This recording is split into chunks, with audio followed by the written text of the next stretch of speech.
friends, and fellow citizens. It is sound government to plan on the basis that the worst will happen. In fact, it is not often that the worst does happen.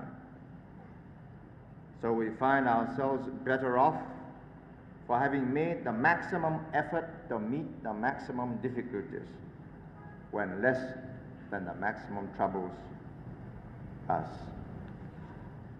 Any government that makes plans on the basis of tomorrow being a sunny day will soon find that it has led the people into dire difficulties.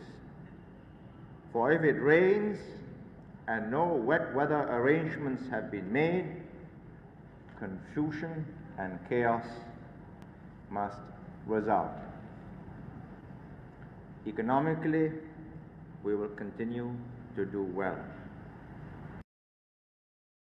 but only if our workers and our unions accept the challenge that 1972 will be a very different world with so many imponderables in matters of defense and security, and also the consequential repercussions when the world balance of power in East and Southeast Asia is profoundly altered. It is foolish to plan on any basis other than that only we may find it worthwhile to fight and die for our country and for our children's future. The Australians and New Zealanders have already made it clear that they are not stepping into the role of the British. Theirs will be a subsidiary role. As the Australian Prime Minister put it, he will be part of the posse, not the sheriff. And it's only common sense that if and when the chips are down, we must be prepared to play sheriff in our own domain. Otherwise, all that we have built up over 150 years will be destroyed or captured. The decisions which we made 4 years ago on the build-up of our defense forces might have appeared more than was necessary at that time. Many were grateful in May and June this year that we had made full use of the time. It could have been a very different situation had we wasted the past 4 years. So the 2.5 years between now and the end of 1971 must be used to the maximum. Our defense and security arrangements are necessary to ensure that economic growth can take place. And without economic growth, the defense costs will overwhelm and smother our economy. Singapore must continue to be clean and green, spruce and well maintained. It is that air of general well-being of trees and shrubs, flowers, creepers, no flies, no mosquitoes, general cleanliness, and the appearance of a well-manicured city with nothing in a derelict condition. That must be the backdrop for success.